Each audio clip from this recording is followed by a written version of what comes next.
Singju leire Singju se mimi Singju mate ko dum Singju do hangam pere doi punthala Singju ma leire achike su leire doi Sareng ga hangam ga Thongbam leire alu su jawre doi gajar doi Sareng matum chiga lokto e doi khamen semba mayam chaba haurase hana degi jengbai chini nauna jam nungsina kamen nungsin nuchi mayam pibire mukahanna thagachari chaba haurase ngasi Sareng chi hawgoda jam male adu mayam chara haure haute hairage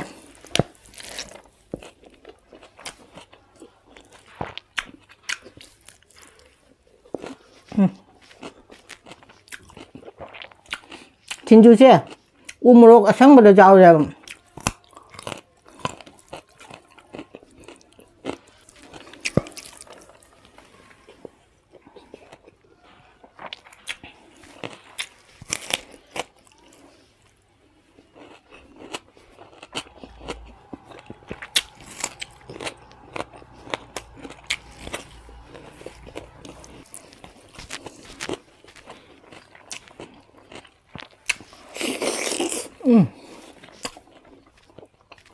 Singju haude bo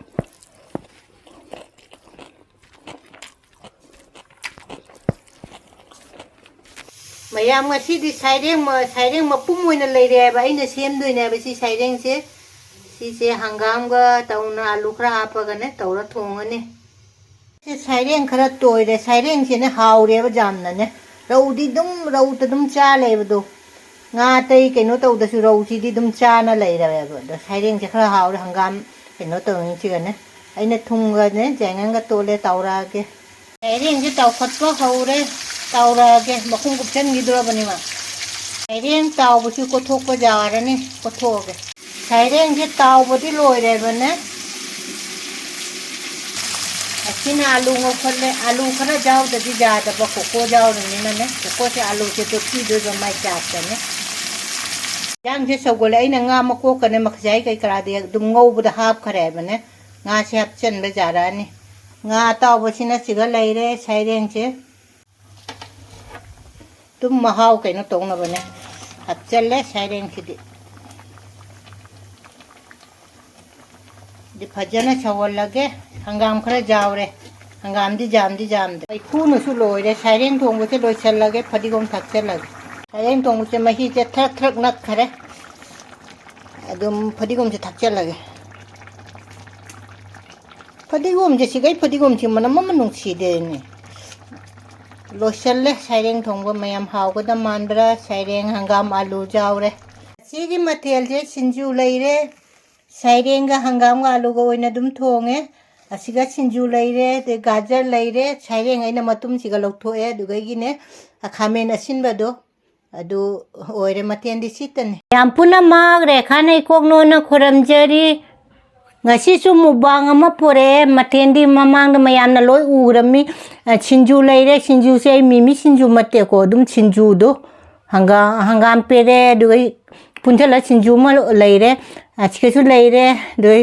Sareng ga hangam ga Thongbam leire alu su jawre doi gajar doi Sareng matum chiga lokto e doi khamen semba mayam chaba haurase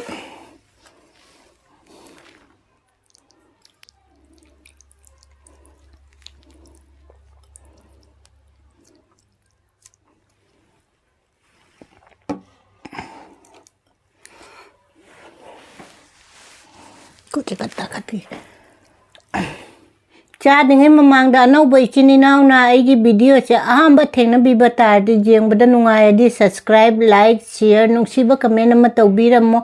hana degi jeng bai chini naw na jam nungsi na comment nungsi nuchi mayam pibire mukahanna thagachari chaba haurase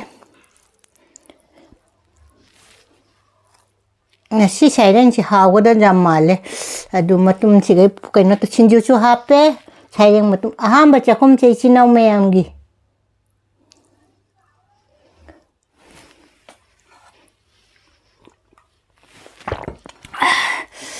mayam chara haure haute hairage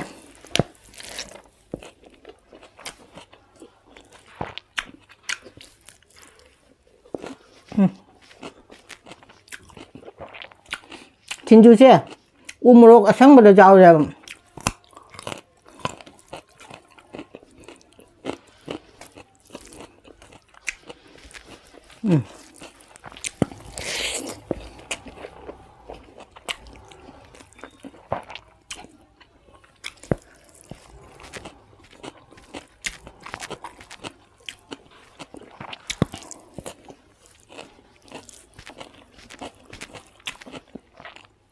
진주새가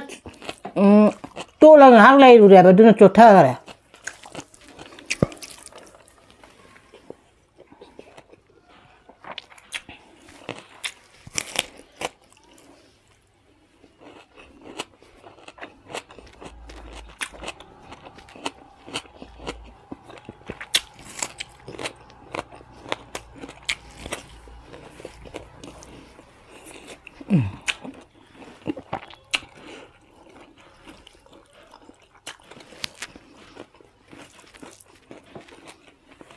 Mubama cemak pace. Loi pija pita ipuro iba loi pija ceng pija raga ne. Mubang de torok paneva.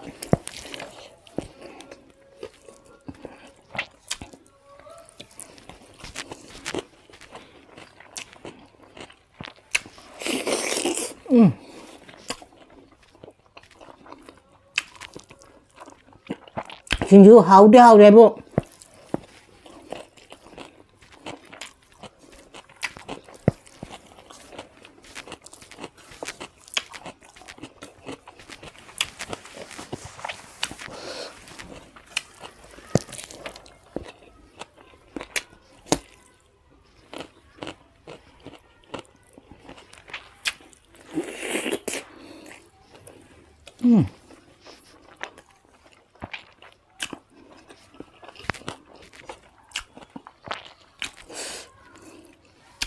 Singju siam tu lah cari.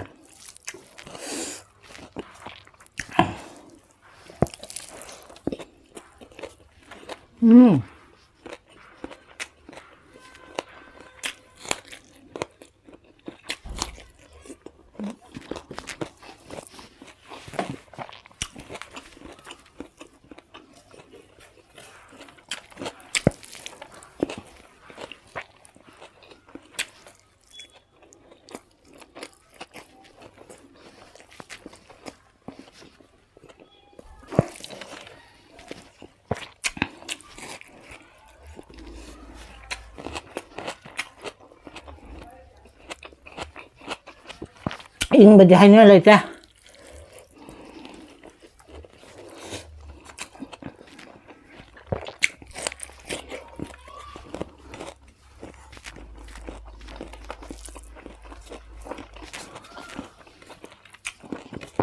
Singjuก็ตัวจับพันธุ์มาเลยเนี่ย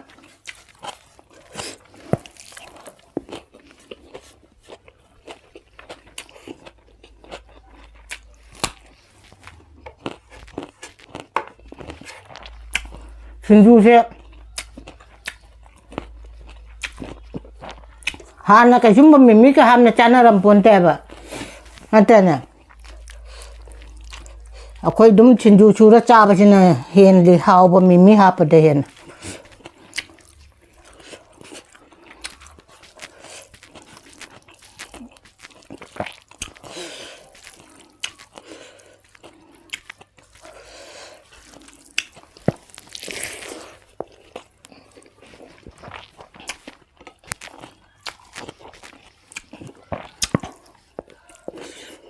hao Sareng cái ngắm trong sự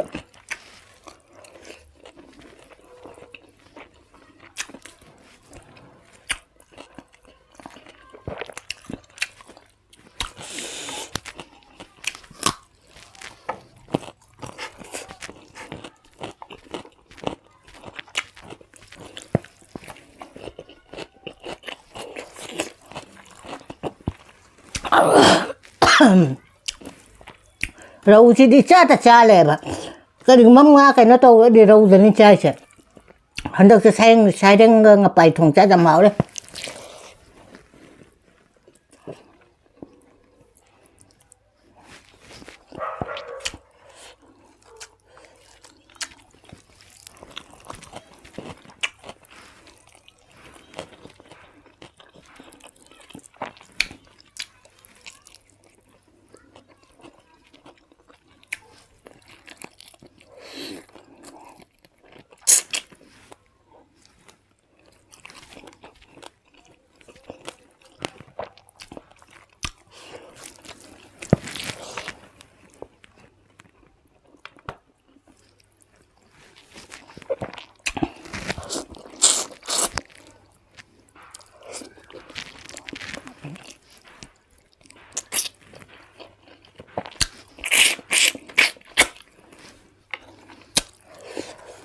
Maru marang ya fajana chupok tingai ne thamning de ba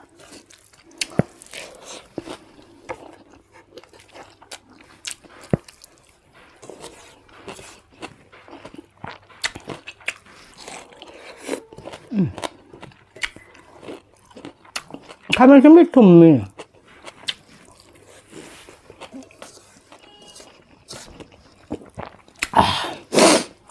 Một xe xin chú cho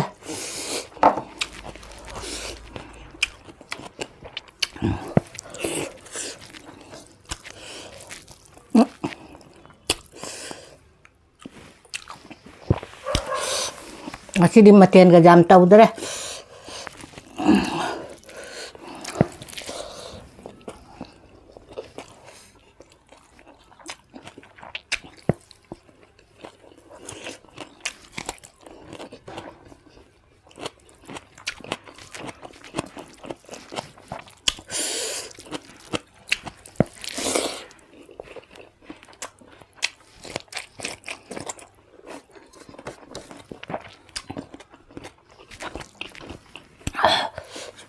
Nga thong bale murok sar umrok Singju je umrok hap toy mara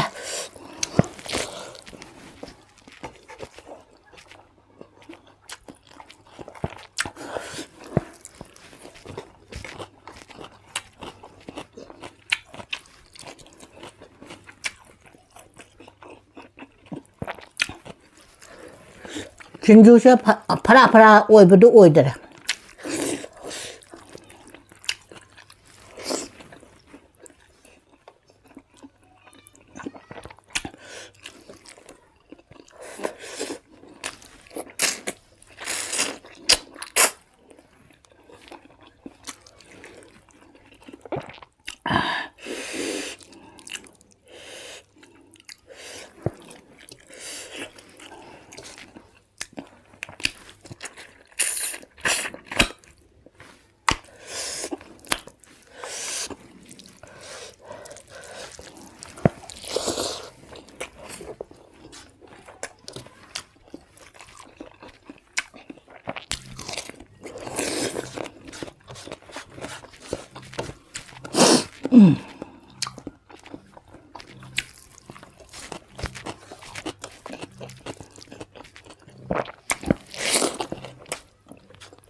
Ay son gine dari dinle Tatat le nare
Mayam morok sabana lore Singju se hau riba morok su sa riba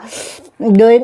hangam ga sareng thong su hau bana mathen budi jam dare hau su hau re adu mathang dine tharoi gi mobang oina dum pora ge sigidi dum siga thamma ge ai morok sabana lore ba ichin ga je bye mathang mobang lai biramo